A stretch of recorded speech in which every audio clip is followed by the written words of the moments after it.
Hey, everybody. Welcome to Speakeasy Conversations. As you can see, I am co-hosting with Jerry tonight. Jerry, welcome. Thanks for coming on here, man. How are you? I'm doing well. How are you? Sweaty, but good. I have like the Texas heat, but the floor humidity up here right now. I'm in my attic space and I am sweating, but hey, we're here with friends. It's going to be a great night. Absolutely. Friends and fans. Yeah, that's true. The fans keep me cool in this room.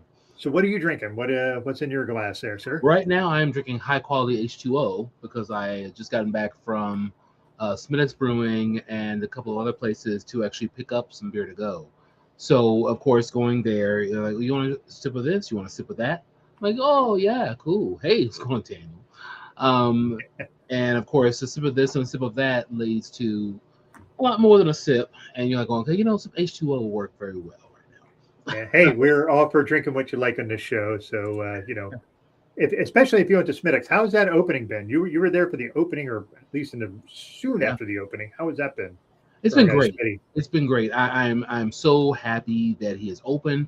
I'm so happy that it's one of the things that we've been kind of looking for and working for in the combination of like things like Barrel and Flow and National Black Brewers Association, just getting more places that will have their own spaces on it's not just diversity, right? Because really, I know that Smitty is really focused on his beer and it's his whole thing there, but what he really wants to bring is just even more of his own flavor, right? So you have the mural on the wall, and I should have shared a picture with you to show everyone, but it's a mural on the wall, and you have this cassette, you have this boombox, and you have the cassette, and you also have a little bit of why is it? I just leaving my mind. See, all the beers are coming to me, but yeah, it's a feeling of there's actually a beer, extra pale in there called Aging Backpacker, and that's what you feel is sort of backpack wrap, that presence on the wall, and so I'm just excited for the spot. And it's in a place where they've built a new park near the Dallas Zoo. So there's a new park that's over the freeway. For a lot of people who've been to Dallas-Fort Worth, they're familiar with Clyde Warren Park, which is a park that's over a particular freeway, but this is a different one. And so building that and a couple of other spots, I think is going to just make it great for him and for all the new businesses coming through. And I'm glad he's finally open. I know that's been a long road. Yeah. Smitty makes great beer. I've had it multiple years at Barrel and Flow, so I'm really happy for him that he's finally got his spot open. And I wish I could get some of his beer. I may be soliciting you to send me some of his stuff in exchange for beer or funds or whatever you want. Absolutely, so we can work this out. Yeah. So my wife and I were up in Maine Sunday through Wednesday. So we were staying in this little town called Belfast, which is a fisherman's town, but it's really cute, cool thing. But they have Marshall's Wharf Brewing. Nice. So this I got because I couldn't get it in cans. It is a Belgian Saison. It is 9%. That is a big boy for a Saison. So I know Saisons can get a little high in ABV depending on what you're doing. Also, my hands are all sweaty, so I'm going to try to open this with a paper towel since I can't grip the freaking lid. So fun times there.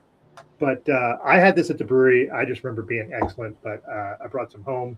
because I wanted to have it on the show, and because it's excellent. And people like our friend April Dove, who's a big saison fan. I showed that to her. I texted her, said here, and she's like super jealous.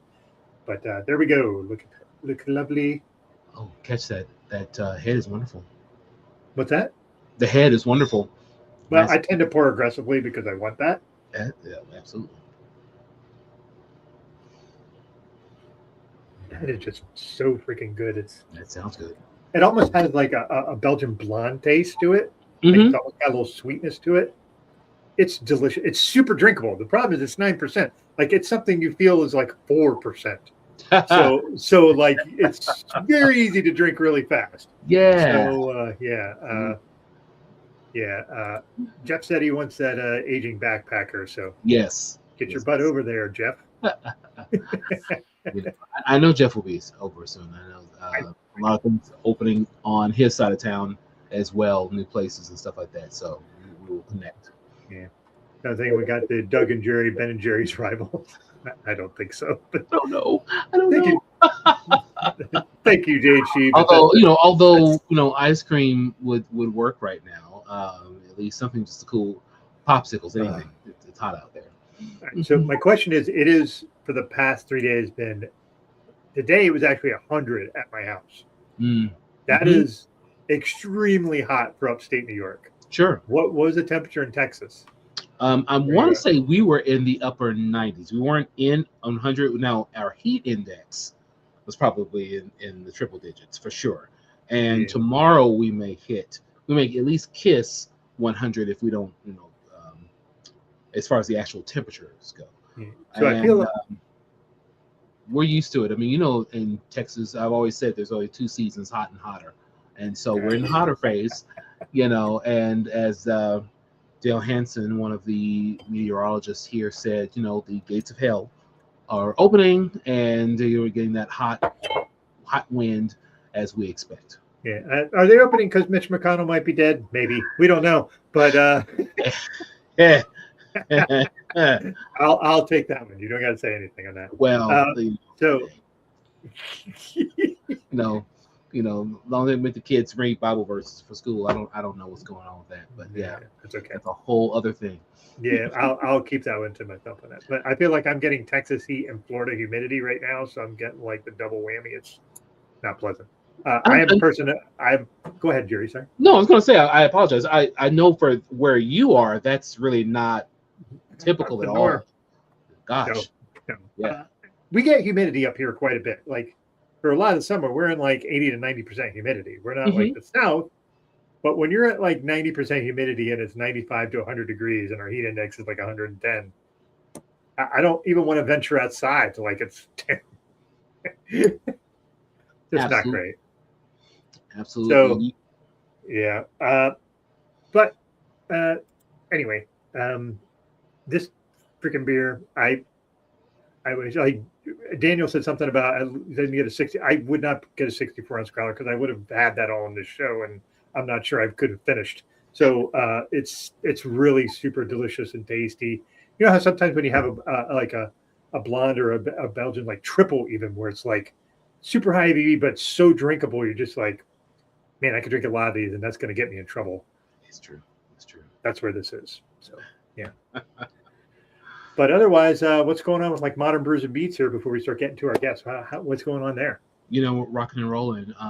We are about to, we're just about a month away from our 7th anniversary on wow, nice. So kind of crazy, that we've been doing it for 7 years, and so got a lot of different interviews planned because there are some breweries that are opening or about to open here in the DFW area.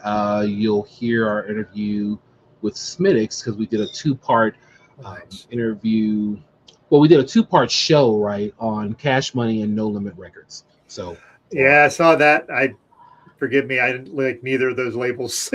I mean, Southern hip hop fans, will delight in the fact that they're going on tour, like the artists are going on tour together, and so Tony wants to do a top 5 of Cash Money artists, albums rather, and then top 5 No Limit records.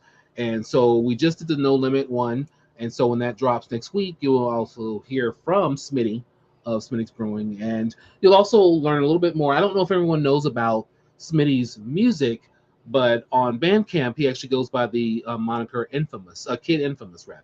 And so Kid Infamous has a bunch of different productions with Lyric Kill, and there's a whole project series about Eat, and I've got some links to that that'll be in the show notes. And then there's a tape deck series like 1 and 2. So Pen and Pixel, you know Imani. You know Imani, definitely know those Pen and Pixel graphics, which are just synonymous to those record labels. I mean, they'll be standing in front of mansions with like dollar bills and all kinds of stuff like that. It really was a special thing, especially with Cash Money. But I am excited about that interview coming out next week, and people who want to learn a little bit more from Smitty about the brewery and also about his music will learn about that next week.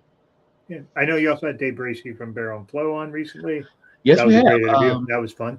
Dave Bracey was speaking to us about not only the things going on. I guess this is like year 6 or 7 under the Barrel and Flow name. If you were to look at think from Fresh Fest on, it'd be a little bit more. But so we got a chance to talk about that, and also the expansion to New Orleans. Which you and I were at. Which you and I were at. Yes, and I enjoyed that. It was fun. I was still thinking about, man, this is. I'm still going back and forth on Pittsburgh for myself, only because Pittsburgh every year is not only sort of a family reunion and catching up with a lot of people that weren't able to make it to Barrels in the Bayou, but it's a way to escape the heat temporarily in Texas. I mean, that was always. I mean, it was one of those things that people say, you always go every year. I said, you don't understand. It's hot here. If I can wake up and go someplace where the at least the way it's been historically, if I can wake up where the high is in the upper 70s, 80s, I'm escaping heat that's in the middle 90s to 100 here in Texas. So it was a double reason to go to Barrel and Flow. Yeah, and that's a good reason. That's a very valid reason. This year I'm not going to Barrel and Flow. It's the first time I've missed it in 4 years, I think. I'm heading to Great Taste so I can be in Wisconsin with Greg. We're going to go to that. I've never been to that festival. We have had countless people from the Wisconsin area and brewers and all manner of folks in there. So I'm looking forward to meeting everybody there. But that is, unfortunately, they do that in the exact same weekend that Barrel and Flow is at. So I'll miss it this year, but I probably will be back the following year. There's too many people there that I love and care about that I want to go see. So. But before we bring on our guests, this is Daniel, who lives in New York City, and my experience in upstate New York. That is what it feels like. Just like going out your door is like, yes, it's terrible. Ugh. So I don't know how you guys do it. Like our guest is from Arizona, and they're like super hot. So I don't know how they do it. Like I get it's a dry heat. It's still hot, but if I sit in a sauna, I could sit in a sauna for 20, 30 minutes at 140, 160 degrees, and I can be fine. If I'm in 195 degree heat and it's 90% humidity, I'm a mess. So I kind of get it. So, So anyway, before we, anything else you want to talk about Modern Brews and Beef before we bring our guests on? Because like I said, you guys are killing it. I love listening to your thing. I will refrain from listening to Cash Money and your No Limit stuff because I really don't like any of that. Like it's almost like the other thing is like that sort of 95 South rap. Sure, I don't care for that at all either. Base, not my jam. It's one of those things though, because I mean, Modern Brews and Beats has always been a little bit of a different thing where Tony has a love. Shout out to Tony. He's actually DJing tonight in a Russellville location of Point Remove Brewing in Russellville, Arkansas. So he's actually got a set going on this evening, and he's really big into Southern hip hop. And we've had some different shows. I was mentioning the other day we had some archive shows that we're uploading to our Patreon, and we had 3-part episodes on CeeLo Green, a 3-part episode. That blew my mind that you did 3 parts on Seal. 3 parts, yeah. I forgot about Goody Mob. I told you I totally forgot about Goody Mob. Absolutely. So 3-part episode on Pharrell Williams, his solo productions, his solo albums, NERD records, and some of his things. So yeah, we'll be putting some of those things on our Patreon page. But yeah, Southern hip hop is a special place in Tony's heart. So all of the record set, and what we're trying to do is get a little bit more of Dallas history. So you usually hear about Houston with No Limit. Well, no, I'm thinking about Swisher House and some different things like that. I think we actually did a tribute earlier this year for Michael 5000 Watts. So yeah, that's a passion for Tony, and you're gonna definitely hear about that. Some of it I remember because I was in Houston at the time, and I was working in a band, and we were doing a few covers, and I also worked for CD Warehouse as one of my past duties, and people were always asking about Master P records and all kind of things like that. So yeah, I'm familiar with it just because. And then Juvenile's 400 Degrees. I mean, Back That Ass Up was like a huge cut. You could not get away from it in Houston. Yeah, that was a New Orleans guy, right? Juvenile was New Orleans. It was, but I mean, New Orleans, Houston was catching some of the New Orleans thing as well. So you got that going on. It was on the radio just about as much as any Destiny's Child cut. True. Around that time, it was around 98, 99. Yeah, for sure. So looking forward to more of that. I actually might have to talk to you and Tony about coming on my Mortal Content show and talking about Southern rap, because that's just a little bit beyond my pale, and I'd like to learn more about it. We can do it. That's for another show. Anyway, we've had our guests sitting in the back for 17 minutes. Those poor folks, and I feel bad. So, but we've had this guest on before. We have Rachel Benkowski coming up. She of Beer Babe's family and Cicerone excellence, and just all around great on social media and all that stuff. And also Jan will be joining her apparently from a hot tub or pool. We're going to find out. All right. Welcome these folks.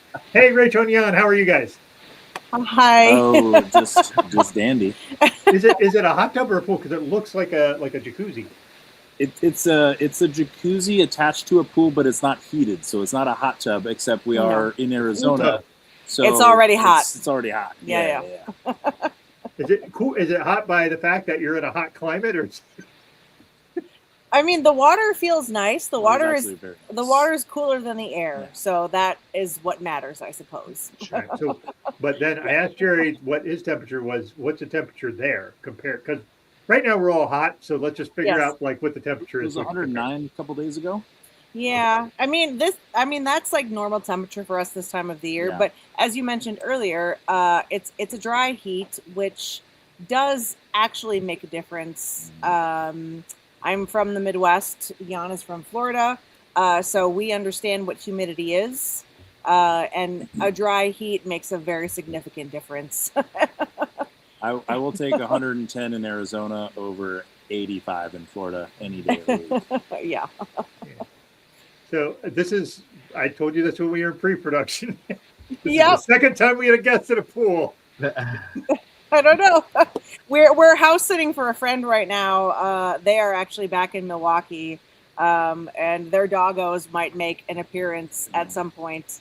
So we're just hanging out in the pool. Why not? Yeah. And Jerry, I don't know if you're aware, we had the guest we had before was a guy named Stubbs, Jason Stubblefield, and he's a wine guy, but he was in his pool naked. Like, we're not naked. He said he was naked, and I was like, "All right, you're the first naked guest." All right. And thankfully there was no peekaboo. Parts. All right. No bits. So it's fine. No bits. So what are Rachel and Jan? What are you guys drinking?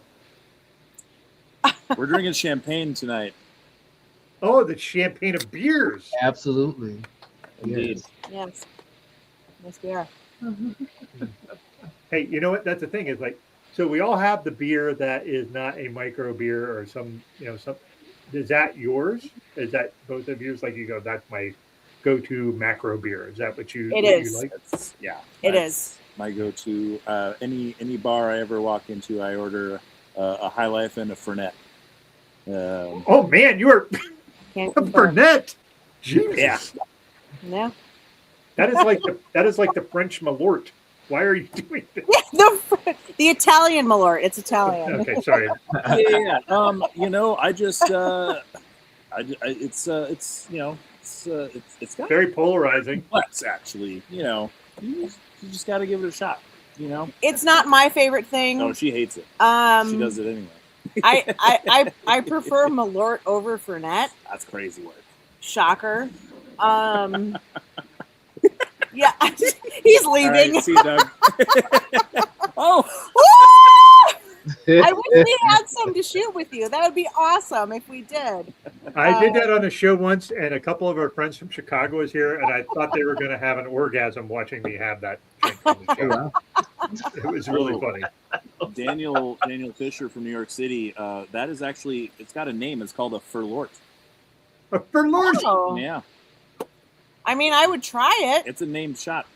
You can't. You've had it. I feel like I would try that too and really regret it afterwards. I feel like I mean, you can't say you don't like something until you try it. So you might as well just try all the things. But yes, High Life is certainly our go-tos. I mean, I'm from Milwaukee, so I have a very special place in my heart for anything Miller. And it is one of those beers that's better out of the bottle for some reason. Certainly. You're drinking out of cans. We're in a pool, so cans. Never glass by the pool.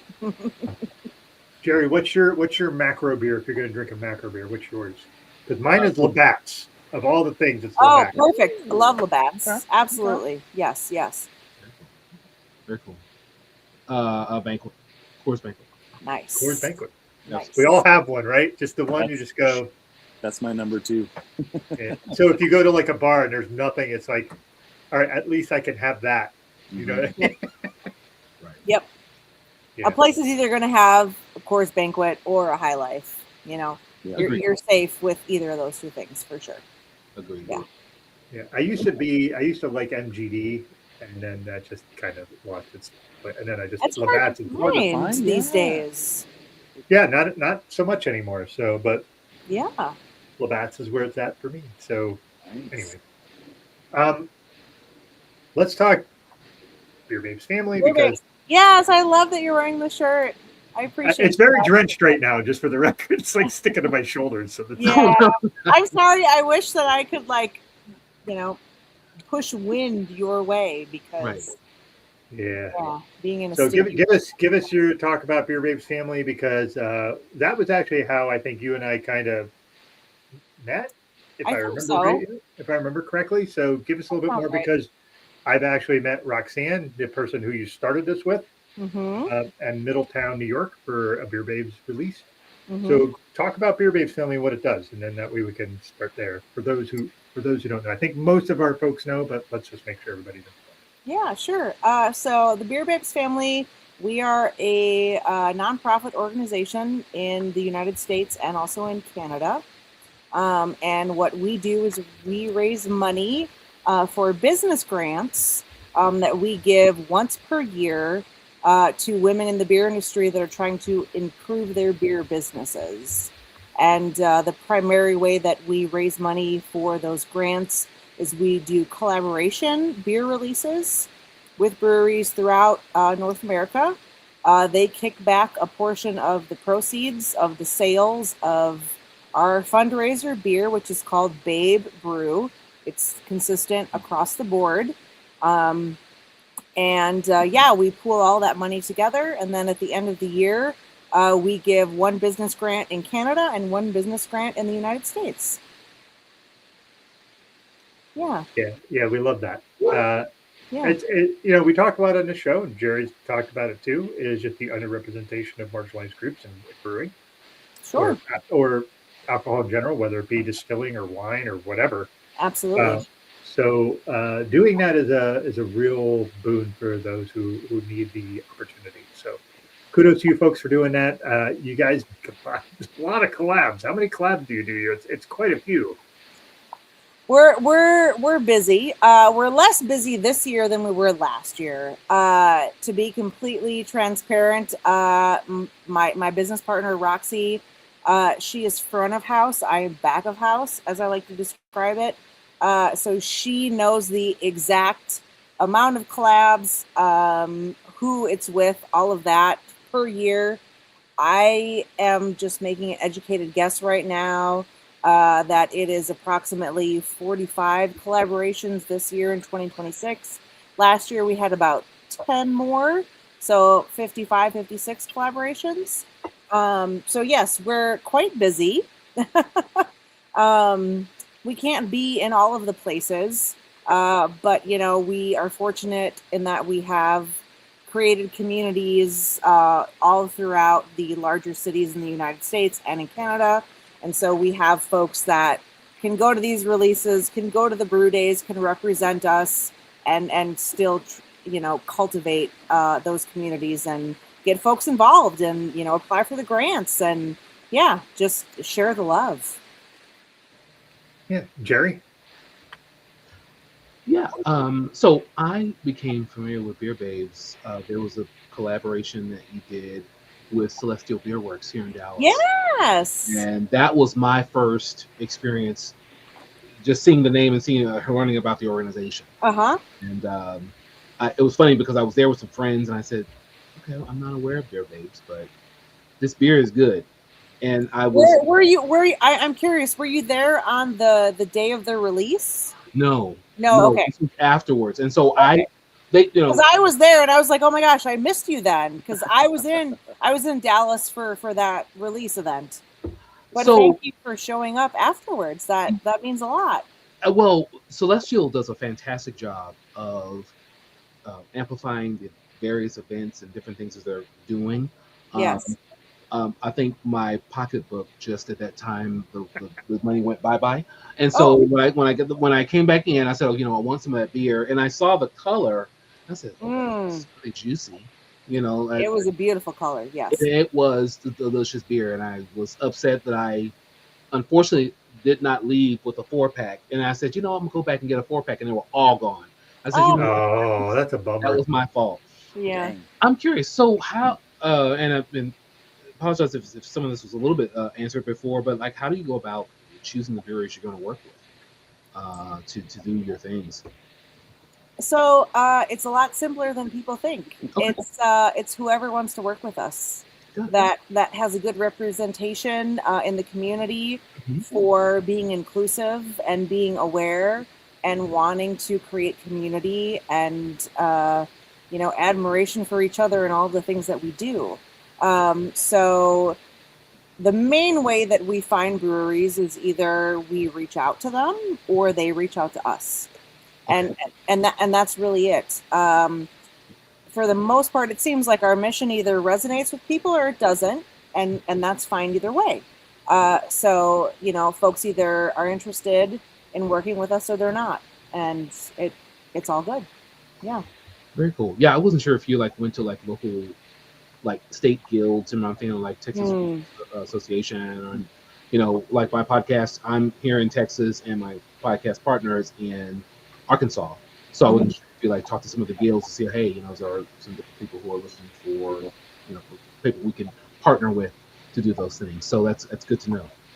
Yeah, I mean, at this point, we don't. So it's myself and Roxy. We do everything, and we both work full-time jobs or more than full-time jobs, and so our capacity is limited in the things that we can do. Sure. And so someday I think it would be incredible to speak with guilds, to work with guilds, all of that. We found that word of mouth is the most powerful marketing that there is. And so, if somebody in a brewer's guild in a state says, we had this great, experience with this nonprofit organization, you should work with them. That has happened in the past. Cool. Yeah. So, Jan, I'd actually like to ask you a quick question, if I might. Okay, sure. Since you've been kind of hanging out, let's get you involved some, even though the dogs are barking in the background. Oh, he's Whatever. very amusing to speak with. Yeah. There's no bias there at all. But anyway, No problem. In pre-production, we were talking earlier. You've worked in the beer industry in several roles. What roles were you in the beer industry? What, not expertise, that's the wrong word, but where was your place? Because there's a zillion roles you can be in the beer industry. So what were some of the things you did, so we can get a little more familiar with you too? We know Rachel a little bit. We want to know more about you. Yeah, so I've been I've worked my entire life in the service industry. I was a dishwasher. I'm sorry. I was a dishwasher. I was a busser. I was a food runner. I was an expo. I was a line cook, and then server, bartender. Then I actually Pedal House Brewery out here when it first opened a few years back, 2015, I think. I was 11 years ago. I was a little bit back. Just a little bit. Yeah. I was the first assistant brewer there. So I have been a brewer. I did have the fanciest job title on the planet. The last brewery I worked for, I was the director of sales for the Beer Research Institute. Fanciest job title you ever did here. I was just a sales guy for a small local brewery, but great title, That is a great title. Yeah. The name of the brewery was Beer Research Institute. Yeah, Wait, hold on. Oh. There we go. The Beer Research Institute. Hey, later we're going to talk some beer logos. I'm not going to talk about that one right now. Put that over. It's not my favorite. I'll say that. But the name is cool. I also went to school for design, so yeah, I don't like that logo much. Not my favorite. Oh, so you're also a design person. Yes. Oh, yes. Yeah. So our guy in the comments, Jonathan Heisey-Grove, he is the graphic designer as his job. So whenever we start talking beer logos, he has a lot of opinions, and it's great.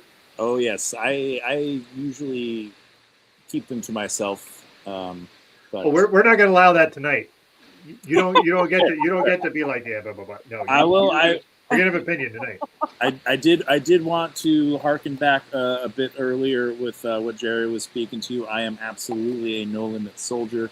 Also, self-proclaimed cash money millionaire.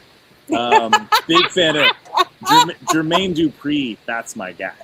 Okay. All right. All 5'2" of them. I grew up in the South, so Southern rap. That's really what hits home for me, And that was back when East Coast West Coast rivalry was happening. I'm just like, I don't care about any of that, Right. Right. It's all about the Southern rap. It's all about Southern rap. Yeah. Yeah, I wish you guys could have been. So usually, before the show goes on, we go into Discord and we have this Discord group and we play music. And my show partner Greg is traveling for his Badger Beer stuff, they're doing awesome work. And they're rocking and rolling. They are doing great work. Yeah. And I got to run the Discord music stuff, which is unusual because Greg always runs it. And I did all these 80s and 90s R&B things, which was super funny because it was just like goofy shit that I like. And but it was either that or I was going to do dancehall reggae, which would have been very funny because I'm a white guy who likes dancehall reggae. But, well, wait. Have you ever heard of Seed? Seed? Seed, 3 E's. It's a German reggae and dancehall band, and they are. I have not. Jerry, have you heard of Seed? Look them up. Jerry's the guy that knows more about music than I could ever hope to know. That's new to me. Are they on Bandcamp? I do not know what that is. Oh, okay. So I'm usually like they're on Spotify. they're so most of their albums are not on Spotify though. Yeah, it's unfortunate. A lot of bands that I like, their back catalog is not on Spotify. All right, well. I like weird things like Gangsta Grass is another one of my favorites. They did a collaboration with CeeLo Green. Oh yeah.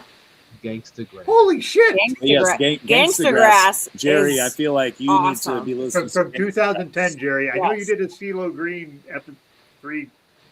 I guarantee you didn't do Seed That's one of your well, Jerry, check out that may have slipped our radar, but yeah, I'll go back and check. But then again, it may have slipped my radar, but not Tony's. So I'll verify. Tony usually will catch things that they're going, what? Seed has their music videos are very reminiscent of like late '90s Busta Rhymes with the fisheye lens and stuff. Very cool stuff. Yes, yes, indeed. Yeah. So I'm going to take this as a win because, oops, wrong one. See, there you go. I trust Imani's opinion on R&B and rap.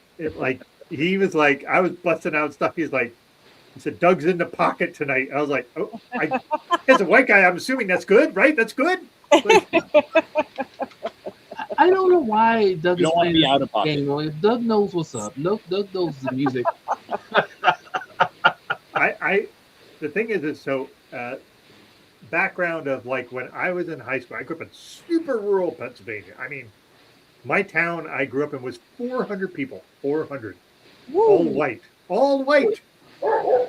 not just white, like white. The way the dog reacted when he was like, when even the dog said, "What?" Yeah. So I liked rap and R&B. So you can imagine the names I got called in the school. But that all stuff was so much home to me, and just like all that stuff. And I was like, all right, Greg's not here. I'm going to do the weird shit I like. So I just did all these goofy R&B things. And Imani and I just like, so background, Imani's just one of the nicest people you ever meet. I mean, I think Jerry's met him, just one of the nicest people you can ever meet, and knows a fuck ton about music. He sent me an Alabama Shakes album just because he's like, I think I have one of these copies. Send me that. And my wife and I are going to see Alabama Shakes in September, so I'm super excited about that. But like, he just does awesome live. I heard that. Like my wife and I don't know how. Side tangent on music before we get into some other stuff, but my wife and I have been like, we're gonna go to concerts. They're super expensive now because fuck Ticketmaster and all that shit. But like, I want to have experiences. I want to go. Like, we recently, what was the last one we went to? We went and saw Evanescence in Saratoga Springs, and Evanescence was one of my wife's. Like, my wife had a ugly divorce and like was doing a whole thing, like getting herself out of church, and just like, it was a lot.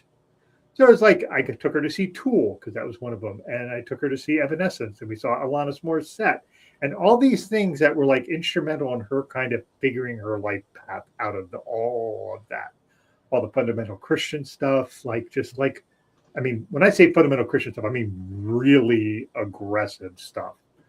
So I got to really gift her things to see that she wouldn't have thought to do, because she would think she doesn't deserve it.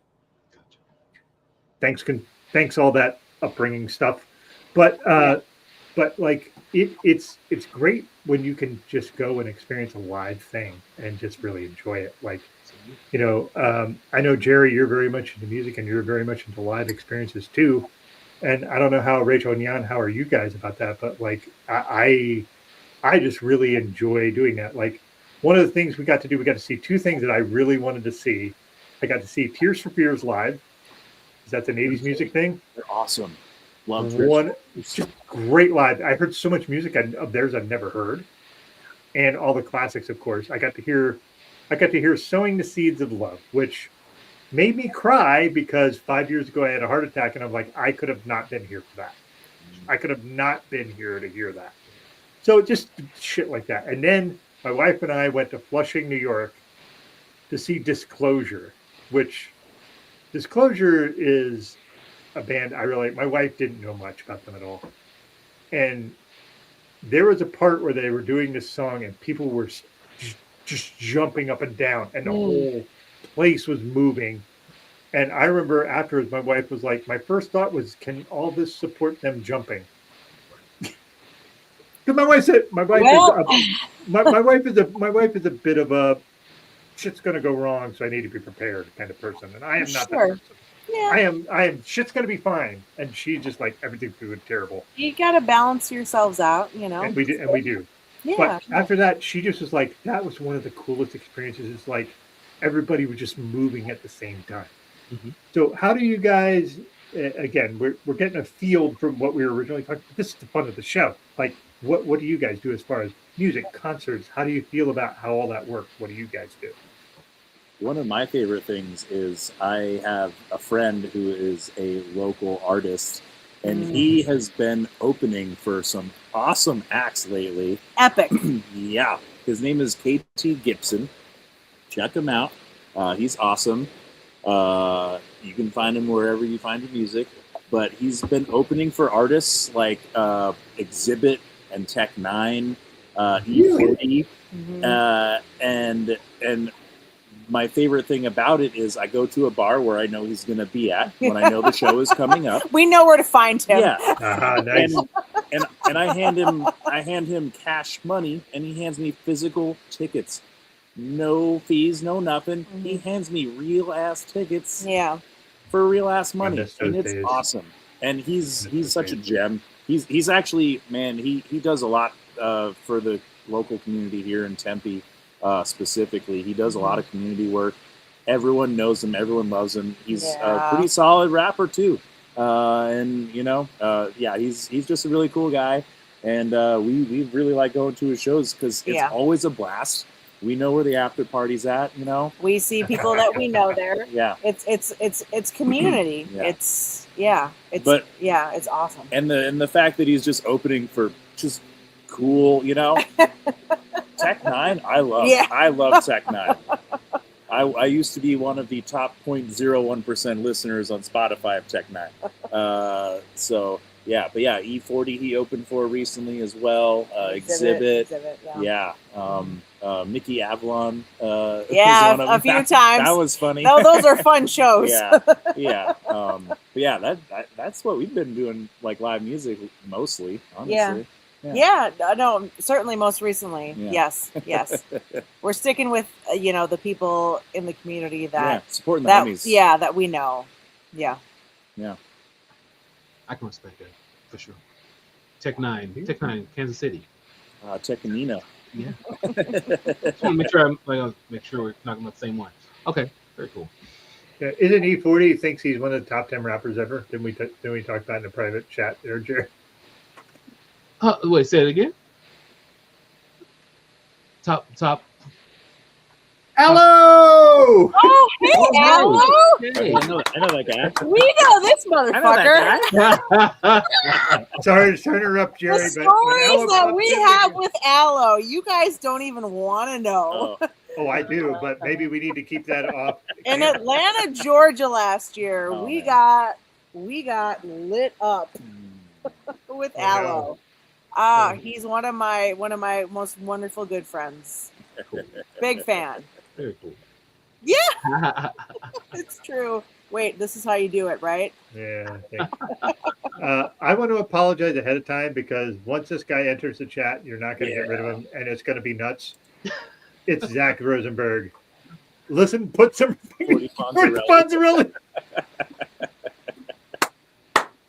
Oh man, I love that guy. It's all good. Hey, tell me when to go. You know? That's all I'm saying. Sorry, Jerry, we interrupted you with the Allo thing. Where were you going with that? I apologize. No, I don't know where we were going with that. No, I thought you had said something about Tech Nine, and I was like, okay, I wasn't exactly sure what you had mentioned. That's why I was like, okay, let me make sure I had the right Tech Nine. Anyway, before we have a lot of things that we're going to go into, but Rachel, I know you were doing the highest level Cicerone exam thing. Not the highest level. The second. It's like the second level, right? Yeah. So where? Level 3 of 4. Yes. Okay, so where are you at with level 3, if we can ask?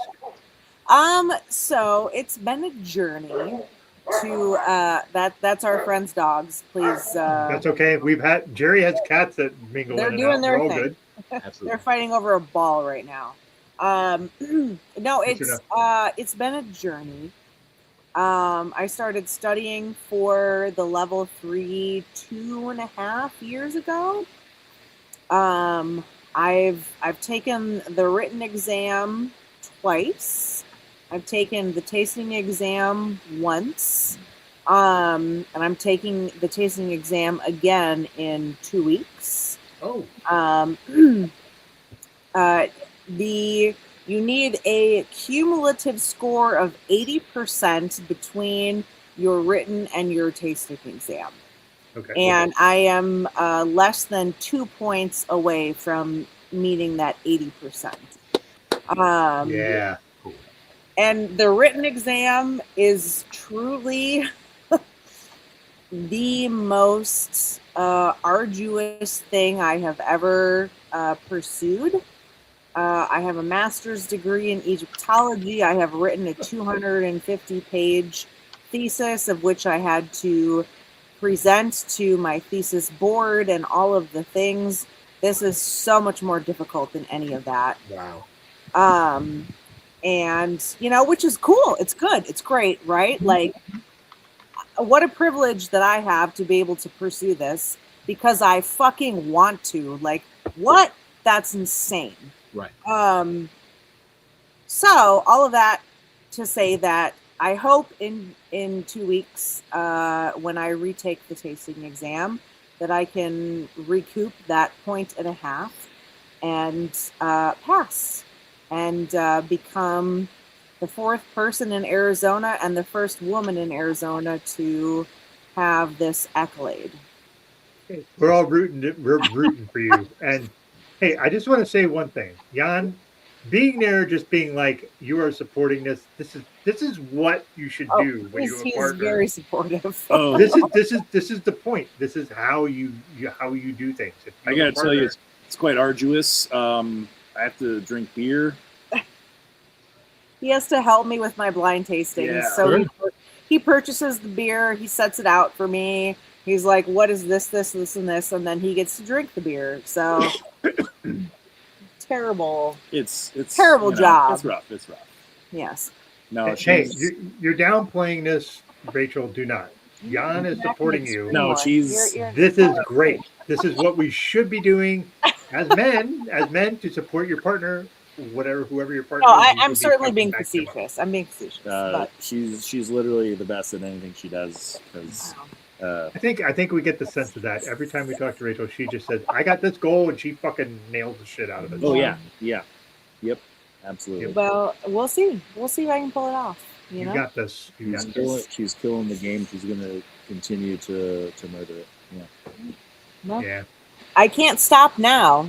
I've come this far. 1.5. Are you serious? Like that is super close. I can't stop now. You didn't take the written test twice. The computer system failed you 1.5 times.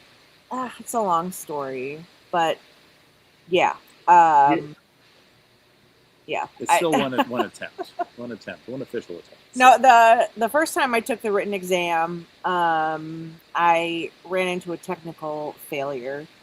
So the written exam, it's 200 questions, followed by another 200 questions, followed by 6 essay questions. Oh, the essays. And with each essay question, you have to type everything out, and then you have to submit and then go to the next essay question. I was 2 essay questions in. I had written the entire essay. I hit submit, and I had a technical error page pop up. And I was panicking, right? Because I'm, 4 hours into this 8-hour exam, and there's an error page, and I don't know what's happening. So I'm like, shit, what do I do? I text message the test administrator, and I'm like, this is what's happening right now. I don't know what to do. She did not respond in a very quick manner. So I did what I thought was best in that moment, and I hit the back button, which took me back to the essay question, but of course my answer was gone. So I had to rewrite, take the 30 minutes to rewrite that entire essay, which then down the line screwed me at the very end. So I requested that I would be able to retake that first portion of the exam again, which Cicerone obliged, and they let me do that. Which was nice. Oh, it was great. Yeah. I feel like they want you to be a Cicerone. I think they want you to succeed. You know what I mean? Yeah. Oh, certainly they do. Oh, absolutely. Yeah. And it wasn't anything that they did wrong. It was, who knows what the issue was. So yeah, I've taken the written exam 1.5 times, I guess, if you would say. But Well, then you're going to nail this because you're one of the people that I know has a really discerning palate on things. What's funny is our guy here, Mr. JT, he's got a Cicerone certification. He's another guy that I go, that guy's got a palate for what you're talking about. And when I was talking to you earlier before the show started, it was about Robert Scroggs. He learned from him. That's what I'm saying. So, like, I have very little doubt that you're going to just fucking nail the second part of this. You're going to do great. You know, it's all hard, and everybody's so different, and you just have to do your own homework about your own palate and how you perceive things, and then make that work in the real world. Because what I perceive and what you perceive are probably going to be different. Neither of us are wrong because it's what we're perceiving, but you have to be able to adequately communicate what it is that you are perceiving to make that, understandable for the next person. So it's just learning those sorts of nuances, I think, is really sure. Yeah. For sure. But like I said, I have every confidence that you're just going to nail it. So, because you're a badass, and we love you for it. I appreciate that. I hope that you're right. But I'm going to be right, Rachel. I'm not holding my breath because zero doubt over here, Doug. See, listen, Jan and I'm sure Jerry's in the same boat. We're all thinking you're just going to be fine. Yeah. Well, I appreciate you guys. Yeah, no doubt. I just understand that there are probably some situations. Hello, Kat. How are you doing? I'm sure there's some situations, especially when you're dealing with technology, that happen like that. And it's like, and I'm sure that as things switched up during the pandemic, it made things very difficult when all the things were only online and you didn't have places to go and take tests and stuff like that. So there's that challenge. Hopefully your knowledge is not questioned. We're hoping for technology that works completely in your favor all the way through. That's going to be the main thing. She's just doing the tasting again, so hopefully no technology needs to be involved for this one. You got an amazing palate, Rachel. You're gonna be fine. Oh, thanks. I appreciate that. We'll see. Yeah, and maybe in 2 months' time, I'll know. So to be revisited, I'll either be crying or jumping up and down. Zach is probably saying he can't hear me as much, but what you're probably also hearing is that the fans are in this room. Because I hear you just fine. I hear you fine too. The way that I cannot thanks, sit here with no fans, I would be like, I'll be right back. I need to douse some water on me. Like my wife was like, "Do you want the door open?" I'm like, "If I have the door open, my Uber goes straight into our bedroom back that way. You're never gonna sleep because I'm not quiet when I talk."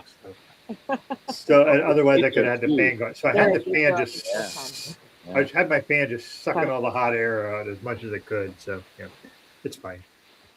So we have a multitude of weird things to talk about, but I'm going to talk about the thing that I'm going to load this up, and we're going to talk about a thing that only Rachel and I have to talk about. But here we go.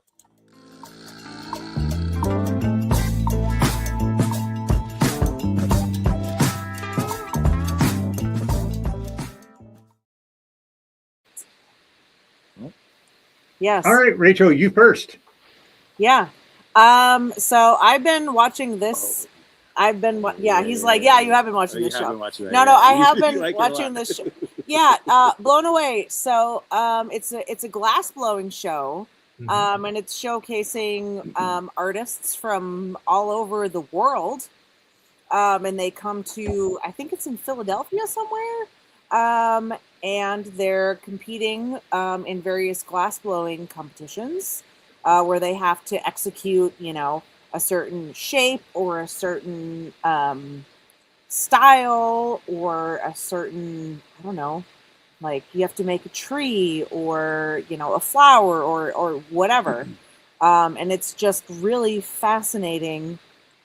I didn't know anything about glass blowing, and I've learned so much by watching the show. In that, first thing, like, you can't blow glass by yourself. You have to have somebody there to help you. You cannot do it alone. It's physically impossible, which I was not aware of. Me either. And then just the nuances of the artistry and all of that, it's really, really incredible. I've been learning so much and appreciating the art so much. Yeah. Apparently Daniel had some of the competitors. Awesome. Yeah, That's super cool. Daniel knows something about everything. That guy is just a font of knowledge. So I love having him. Yeah. It's awesome. And there's multiple seasons. I'm way behind. This is not a new show by any means, No. but highly recommend if you like watching artistry. Whenever I just call her randomly with no agenda, I say, "Hey, what are you doing?" She's like, "I'm watching Blown Away." Every time. Yeah. My wife has watched this a little bit. There's also another show that I'm going to suggest to you, Rachel and Jan, that is not this, but adjacent. It's called The Great Pottery Throwdown. It is the Great British Bake Off, and it's all pottery. Yeah. And it's on HBO. Is it British? It's on HBO. Oh, it's very British. Even the most shocking thing of that whole show, it has like 4 or 5 seasons on HBO. You have HBO? Is when they're like, you need to make, I'm going to say it in the American way. The American way is you need to make a urinal. Oh. That is not how British people pronounce it. Would you like to take a crack at how they pronounce urinal? How do they say it? I don't know. Urinal. Urinal, yeah. That's yeah, urinal. Urinal. I'm telling you, it's the weirdest thing. And so the one time I was talking to a coworker who's from Britain. He's lived in America for 25 years, and he's like, he's a British accent, but it's kind of subdued. And I said, all right, I'm going to ask you a question, and it's going to sound really weird. I was watching the Great Pottery Throwdown, and someone said, I said, they talked about, how do you pronounce this? I said, if you look at this thing in the bathroom where it's for guys and you stand up and pee in it, what is that? And he goes, a urinal. And then he goes, I know what you're going to say. I had to train myself to not say urinal. Okay. But the Great Pottery Throwdown is literally like Great British Bake Off for pottery. It's so lovely. Really fun. Everybody's kind of rooting for each other. It's really lovely. I think if you like Blown Away, you'll like the Great Pottery Throwdown. I think that would be right. Somebody's giving you some licks, so that's good. Yeah. This is Citra, She's actually. here. Wait. Citra. There she is. Look at you. Very nice to meet you, puppy. Citra, as in the Citra hop. She does not like IPAs, though. Good. She shouldn't. Yes, she's a very sweet girl. Their other dog's name is Porter. They're beer fans, obviously, which is why we're here. That's why we're friends. Yes, so that was Citra. So I have a few things to talk about, things I watched this week, so I'll make it brief. I don't know if any of you heard of this dumb show, Maternal Instinct. Yes. It is the fucking most bonkers fucking the woman. No, I was blown away by what happened.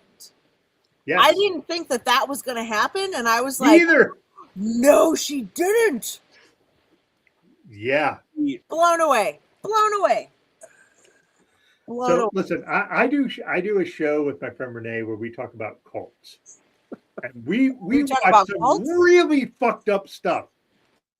This was just as fucked up as anything I've watched on the cult bar. As a product of the South, I feel like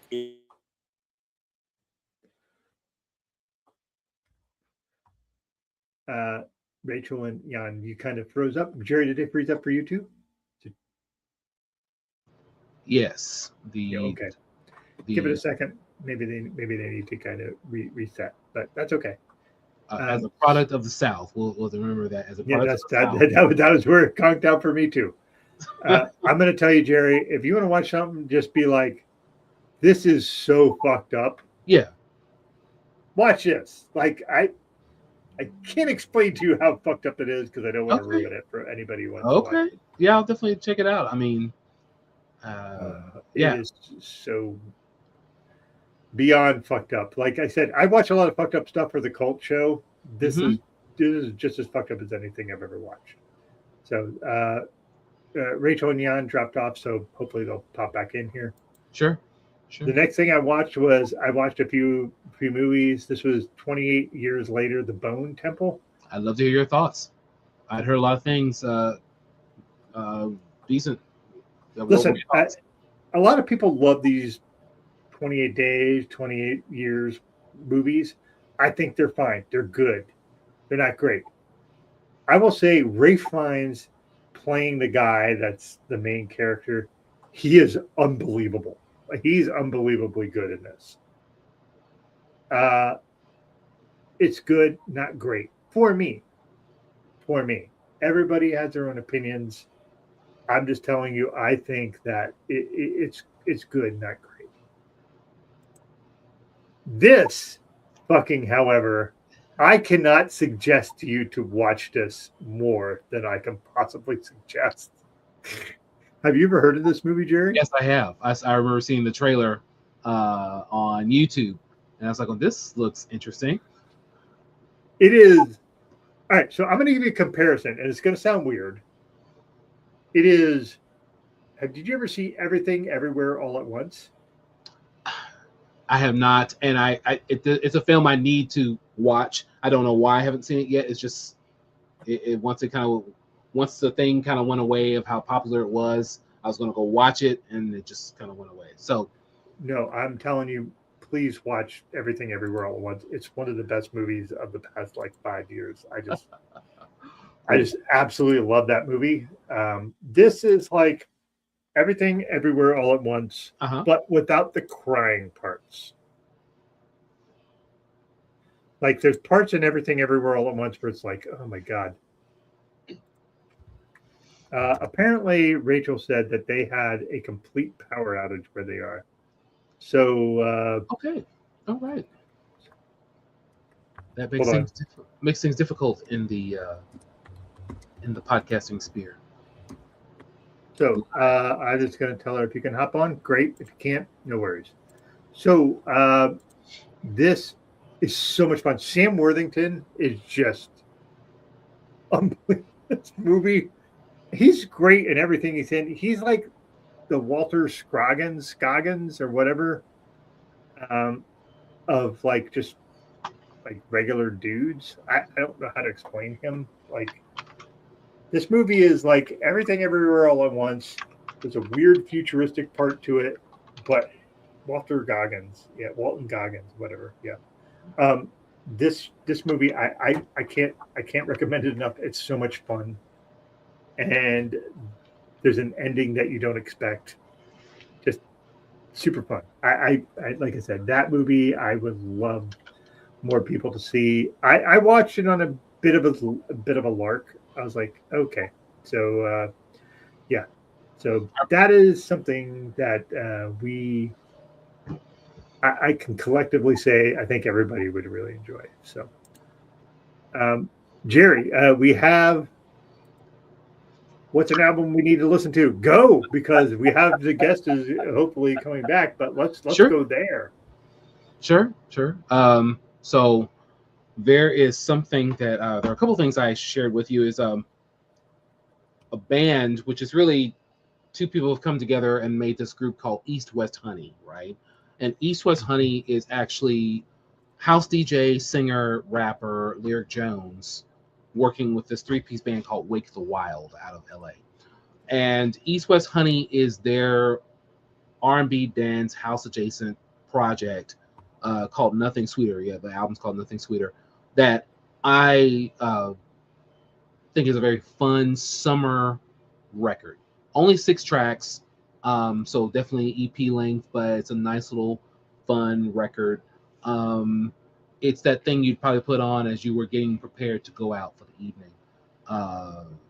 Just really kind of nice and upbeat, and getting in the car on the way to the club. So not deep club music, maybe just a little bit of house rhythm. But to me, one of my favorite tracks on there is "What You're Doing to Me," which is this deep R&B track, and it feels like the whole band comes out, and it feels very live.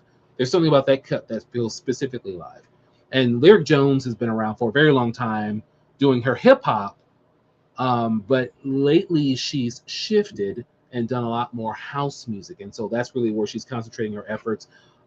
Doug, you've had a chance to hear a little bit of Lyric on Crackazet's latest record, Sun, and she did a couple of cuts on that album, and I'm sure that Crackazat will probably do some remixes. Man, I love that album.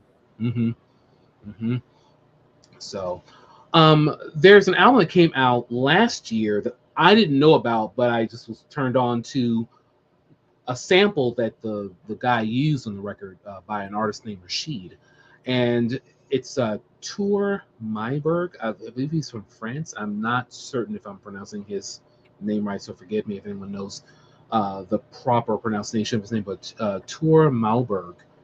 And the album, another 6-song EP, is called Dreams. It's saying 2026. I thought it came out in 2025, but it's really cool. If you're into groups like Saint Germain, I don't know if people remember Saint Germain when they're on Blue Note Records, and the song Rose Rouge, which was really popular, especially using the Marlena Shaw sample. This one is right down that alley. So if you want some things that are, I guess you could say, I would sit it with house, but definitely not. This is more jazz house, more jazz. Oh, that's nice. I like jazz house.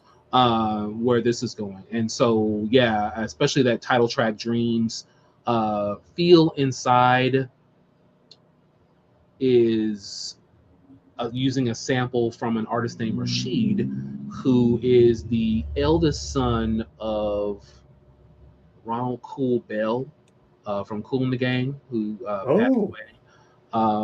And so Rashid did an album in 1998 called Prototype, and Saint Germain, I know you know Zach, was cool, so I think you'll really dig this one, Zach. And he did an album called Prototype in 1998. It was a very expressive album. These lyrics, especially with this sort of R&B pop, and in 98 things were kind of going to a lot of the oh yeah, for sure, absolutely, Zach, absolutely, that mushroom jazz for sure. And so that what is mushroom jazz? Please explain mushroom jazz, because I've never heard that term ever before in my life. It's a label. It's a label. Mark Farina had done some things. Had done a whole series of records, and mushroom jazz was his label. I'm trying to remember if mushroom jazz was on Ohm Records. Zach, let me know. I'm on that one. I'm kind of trying to remember whether that was Ohm Records or if that was its own thing, because I remember you had Naked Music, and they did a lot of things off of the Ohm Records label. And I think Mushroom Jazz was either Mark Farina's particular imprint, or it was the series of records that he did that kind of had that down-tempo chill jazz of like he's mentioning here, that really late 90s into early 2000s for sure. Okay. You know, do you remember, in fact, in 98, I don't know if you remember, what is their name?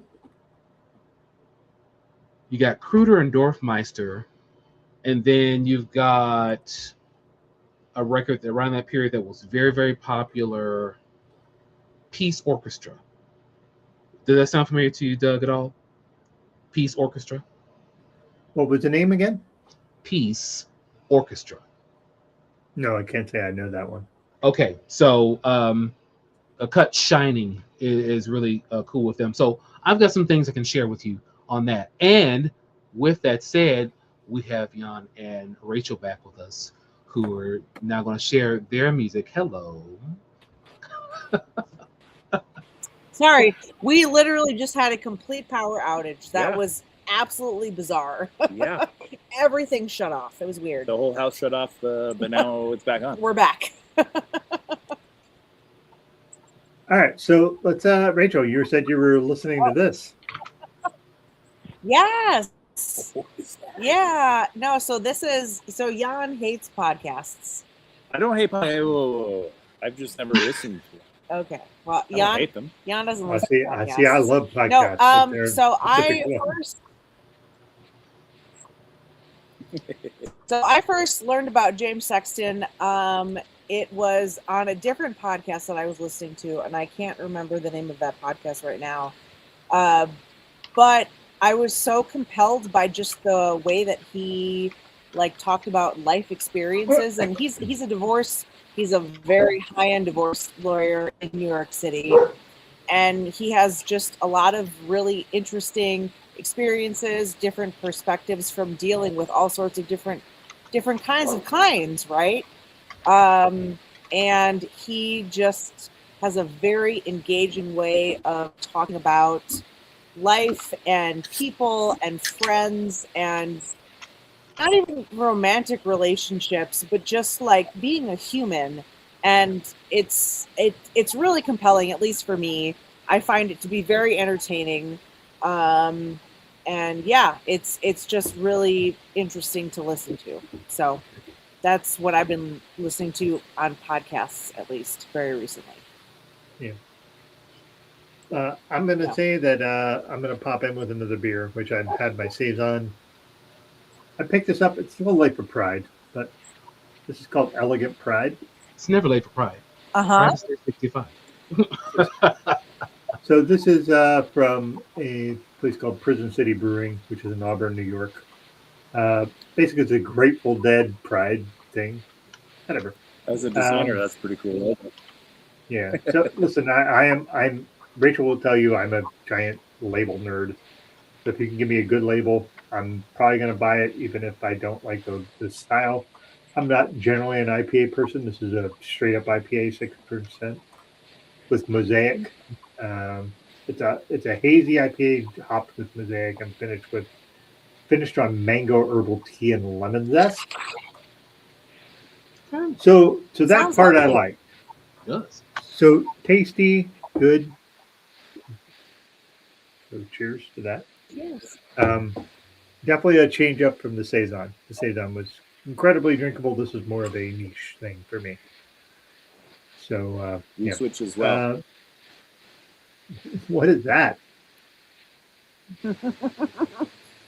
So this is one of the flagship beers from the brewery that I work for, Bonehouse. Bonehouse? It is a very startling label, perhaps. I don't know what the right terminology would be, but it's Stark. Yeah. It's called the Baron of Arizona. It's a West Coast IPA. Fun fact about all of the beers that we make and package is the names of the beers have something to do with an actual real historic person in Arizona history. So the Baron of Arizona was a real person. He was a bit of a shyster, for lack of a better term, in that he was trying to, I believe, get as much gold mines as he possibly could in the 1850s to try to take over. He was not successful, but yeah, so that's what we're both drinking right now. The Baron. Cool canner. Yeah.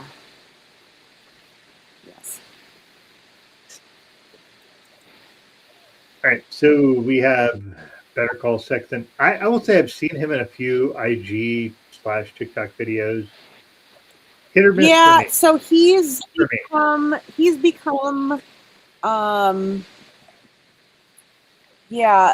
I don't Bit of know, a not lightning rod. clickbait, but yeah, he's become a lot more popular recently. But I think his perspective perspectives are really interesting, and he doesn't really have a bias on one side or the other of anything. So it's just interesting because he, as a lawyer, he's hired for, whoever can hire him. So he's argued on every side of the coin that you can imagine. And because of that, he has really interesting perspectives. And I find that to be very interesting. Yeah. All right, so we had Dreams from Jerry. We had Nothing Sweeter, which we talked about, East West Honey. Jerry, there's one more for you. Night Tapes. Talk about that, my man. Night Tapes. I didn't put that in there. I thought that was actually one from Rachel. Oh, I thought that was... Yeah, it is mine. Oh, it is. Sorry. Listen, I thought that was Jerry's thing. I apologize. It's all good. So, Rachel, talk about Night Tapes. I apologize. So is actually, I discovered them late one night. So Jan rides a motorcycle for his daily transportation, and it had been out of commission for like a month or so. And when it finally got fixed, he was like, I'm going out. I'll see you when I see you, sort of thing, which is fine. I have no problems with that whatsoever. He's like, I got to ride. I was like, yeah, babe, you go ride. So I was hanging out at home. I was working. I was, and I have YouTube music on all the time.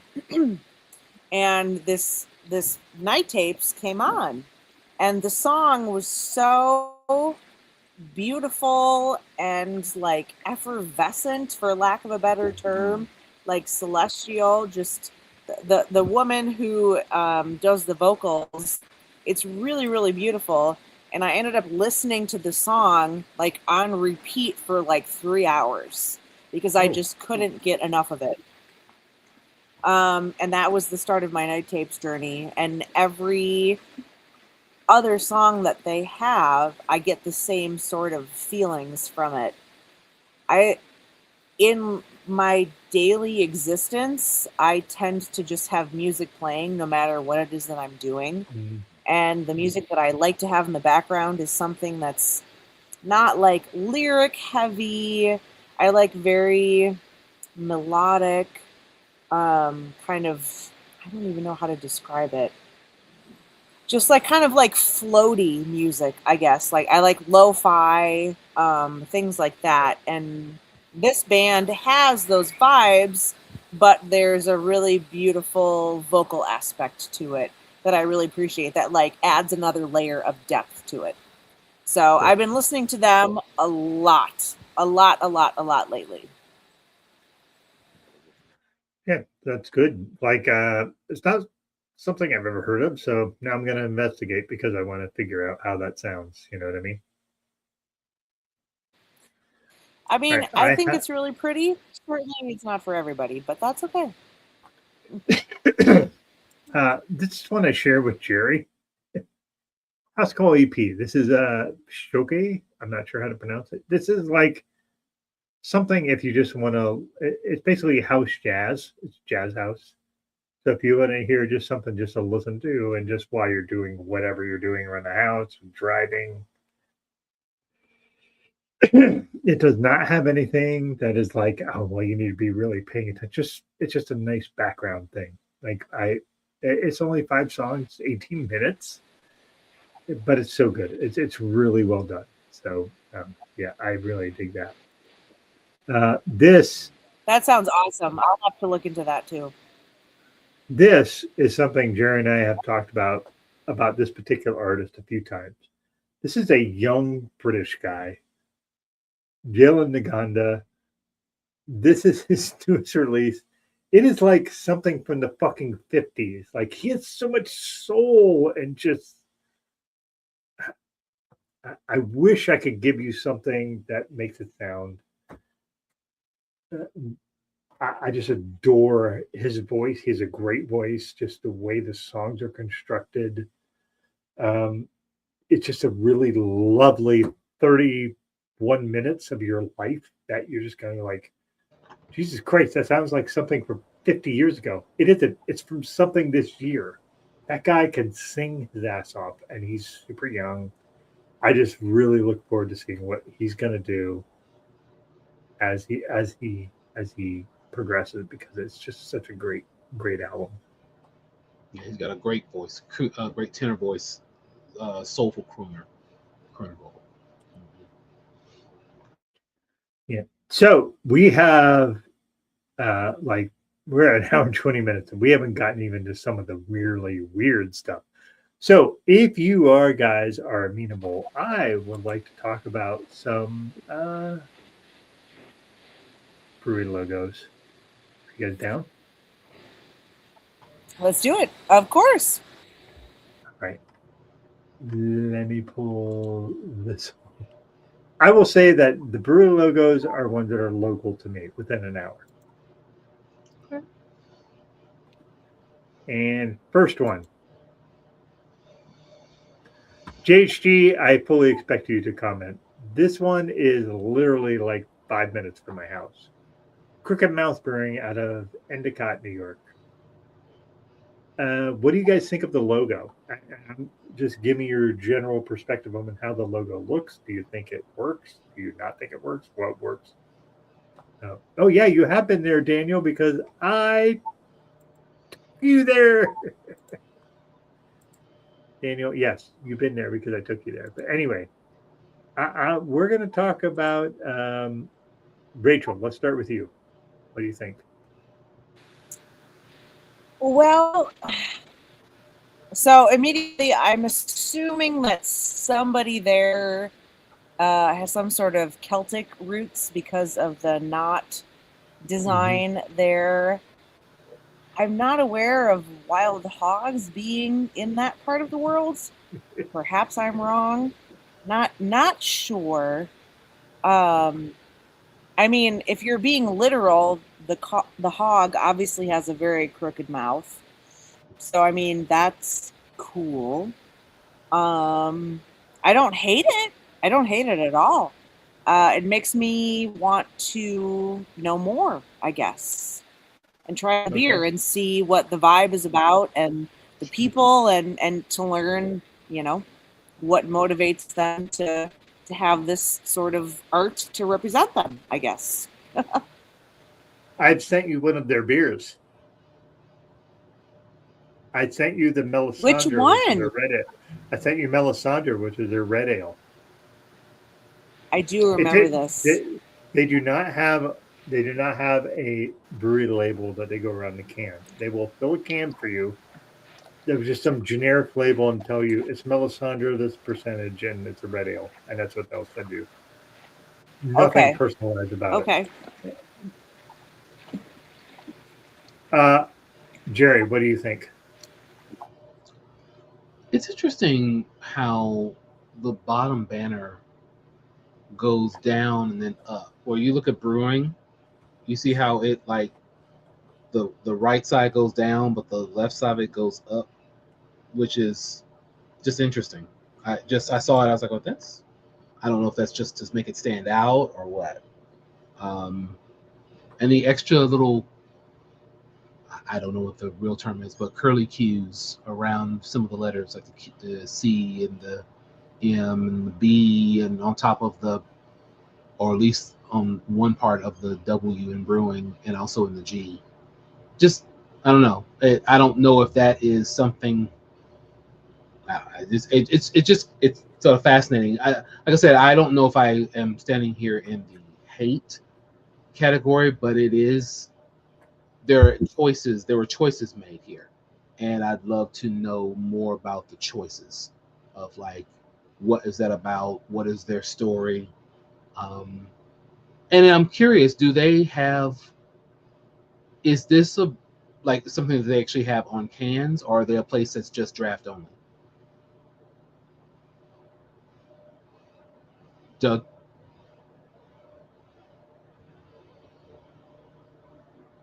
Oh, he has to blow his nose. Okay, yes. He's like, give me a second.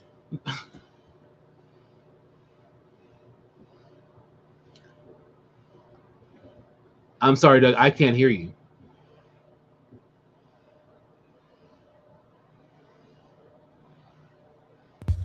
I turned my mic off instead of muting it, so apologies. They do not have like a label that's really like what this is. This is their label. This is like their emblem for when you walk in. Got it. The label is very generic, and then it's like, here's this beer, and then you go and then you write what it is. Yeah. It is. I'm going to say that the problem for me is I've seen their space, and their space sucks. The space is, as someone who is partially deaf, everything is echoey. Everything has this. Daniel will probably back me up on this. Everything has like the lights are like, here's red and green everywhere, and that's not a welcoming space to me. To me, but like the thing is, they make a few good solid beers. They make a good red ale. They make a good cream ale, but like if I'm going to look at this label, I'm like, I get it, kind of, but not really. Like, if that makes sense. Well, I mean, I guess this is commentary on, branding and brand awareness and what it is that you're trying to convey. Mm-hmm. And the beers that you're making, and how does that play into your ultimate brand? And a lot of breweries do struggle with this, I think. Brand awareness is so crucial now, I think, more than ever, because consumers want to relate to a brand. They want to know a brand. They want to understand a brand. They want to support a brand. But if you're not consistent, if you don't have, imagery, marketing, awareness around what it is that you're trying to do, then people are just kind of confused, which I think perhaps this falls into. Yeah, Jan had some commentary. As a designer, he had some commentary. Yes, Jan, bring it. We were muted before letting you guys talk. But am I not allowed to abstain? No, you have to come to you the can camera. say whatever the hell you like, Jan. Please, this is part of the reason we want you here. Please tell us what you think. Well, the font is trash. They found it on a terrible website and thought it looked kind of cool. The banners themselves, for some reason, are not. That's what Jerry was saying. They're not following the same angle. Yes. On the bottom. So,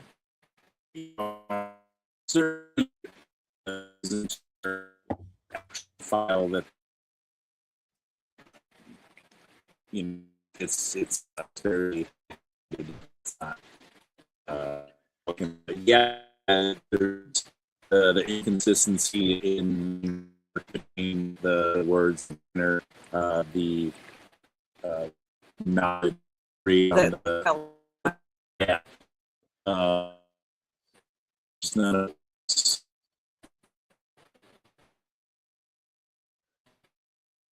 Yeah, so that was a little choppy for Rachel and Jan, so I apologize. So, and they just bounced. So, Jerry, I'm going to give you a second one. Are you ready? I'm ready. All right.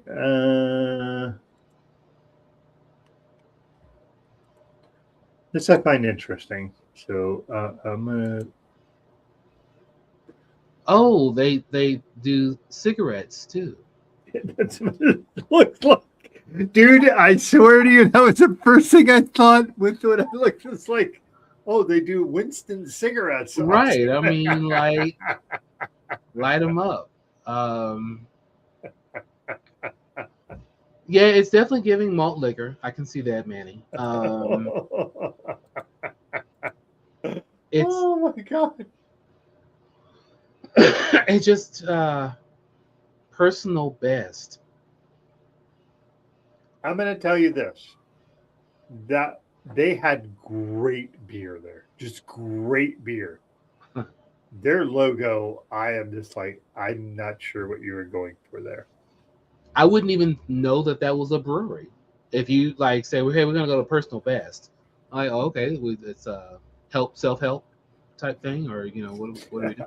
Oh, yeah. Yeah.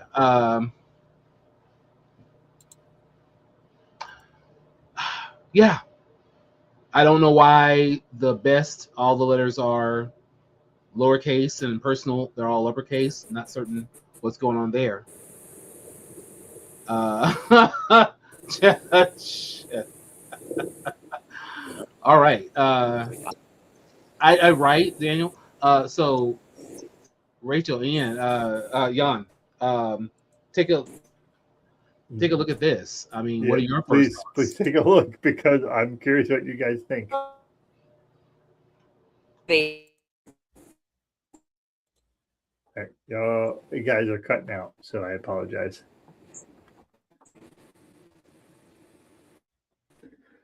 Personal best is this brewery out of Ithaca, which is about an hour from me. So what do you think of this? Like, Jerry's first response was like, oh, they're selling cigarettes, because that's what it looked like to me too. What do you guys think? It's still loading first. It's loading.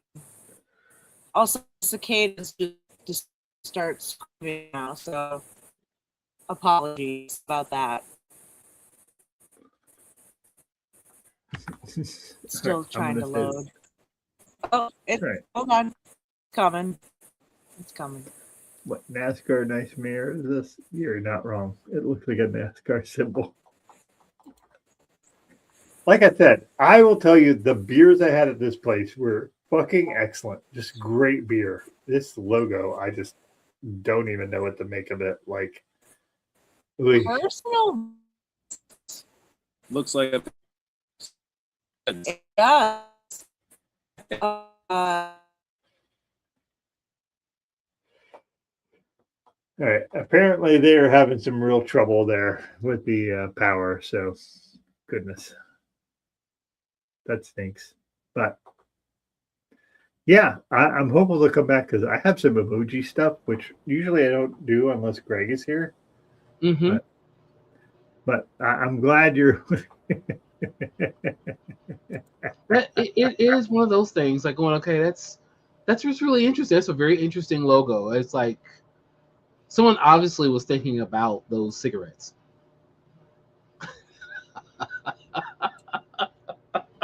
Apparently, that's what the people want. So. Oh, there's all sorts of really cool. I just wish I'd given you, Doug, some of the labels so you could see the actual labels of the records. But yeah, there's a lot of cool stuff out there. Moonchild released an album this year, Waves. I'm a big fan of that trio out of LA. But this one was unique in that the lyrics were really dealing with loss and grief. And it's probably going to be like, we do a show, for everybody here, you guys know that we do a show, Tony and I and Doug and Greg, of our top recordings of the year. And this will probably be one of my top recordings, only because the lyrics dealt with loss and grief in such a way that, I'll be able to go fuller, but yeah, that's the whole thing. Hey, welcome back. Welcome back. Sorry, you guys. I don't know over here. There's no storms. Clearly, we're outside, but things keep cutting in and out, and I don't know what's happening. I'm sorry. Oh, good. Shit happens. It's all good. No rhyme or reason. Yeah. All right. But I did want to hear your thoughts on the personal best logo, because we your personal best. You saw that weird thing. What was the personal best logo thing you thought about? It seems like a very mass-produced macro. No, Marlboro. So it looked like the Marlboro cigarette packet. Obviously, it was certainly better than the last logo. Simplicity is nice. It's far overdone these days. I hate that Arby's don't have the giant hat out front anymore. Everything's going a little too postmodern. I don't know. I'm a big fan of Art Deco.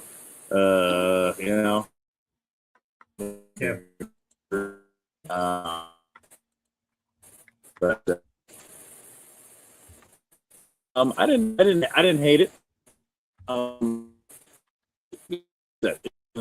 Better than the first one we saw. But you said from that place is really, really Great beer. good. Yeah. Yeah. Shit happens. So I'm just glad you guys are here. Like I said, personal best. I really like their beer. Their logo is just odd to me. I would like to also to say the guy that does the labels and the personal best logo and all the design is done by the same guy who also brews beer. It's too much. He's just doing too much. Okay. All in one. Yeah. Yeah. Yeah. I mean, people are stretched these days. It's harder than it has been in a very long time. So asking folks to fill in whenever or wherever they can. Have the right folks in those roles to make it. But yeah, it's hard right now. In craft beverages as a whole, I think.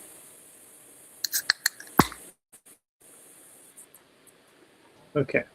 So Jerry's back. This is good. Super happy about that. hey, We're all just bouncing in and out. This is how the show works. We're just like people kind of have to do things. Like, Well, and it's true. And my cat, like I have indoor cats, outdoor cats, and I have one that loves the bridge of indoor and outdoor. And she was just ready to go. She said, "I'm ready to go now. I'm in the middle of a show. I want to go now." One of us is changing gears, by the way, while we've got some open time.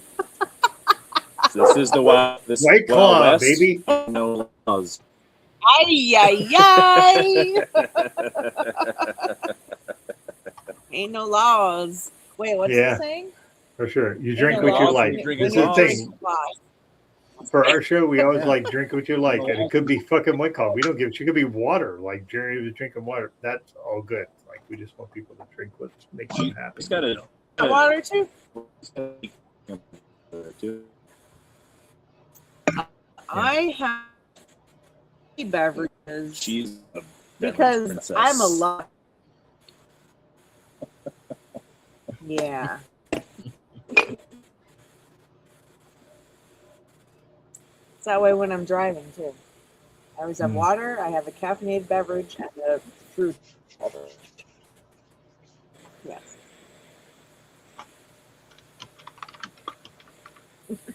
Jerry, anything you want to comment on? Because we got 10,000 things we can go in the direction of. So what's up with you? What are you thinking? You know, I had no particular thing. They just mentioned in the chat about.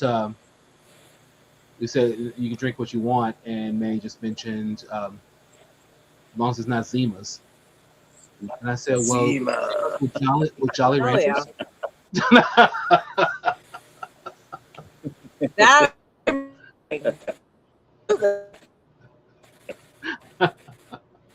Fuck you, Zach. Please do that because we will make fun of you because you have no ability to hold any alcohol. So that'd be really fun. All right. So I do have a question for all of y'all. So the question would be this. What is a beer style you wished it would do more of? If you stroll, you're like, fuck, I'm glad somebody's doing this. What is a beer style both of you wish would be done more of? So in... Oh, Jared. Oh. No. Please go ahead, Rachel. I'm sorry. I didn't you off. No. Okay, and all right. Well, you'll be next. Go ahead, Jerry. So we might have to hold emojis for a bit. Shout out to Odd Muse Brewing Company in Farmers Branch, Texas. They did a Dunkelweizen listed on the label as a dark Hefeweizen. But I really like that beer, and I do wish there were more of them. I do wish that, Greg, the shout out to Badger Beer Report and his 9 brewery collab for this Maibach. I wish there were more of those as well. So those are 2 beers I wish more people did. And in fact, I think Jeff mentioned there was a brewery in Frisco that did a Maibach. Jeff, I don't know if Jeff's still here, but I'm forgetting the brewery that did it. I'm like going, okay, I'm totally down for that. Totally.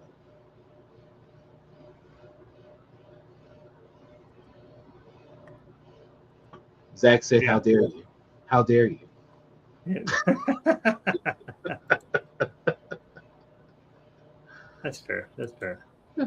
I just like classic styles. Like Sure. Schwartz beer, I see a few folks doing. I don't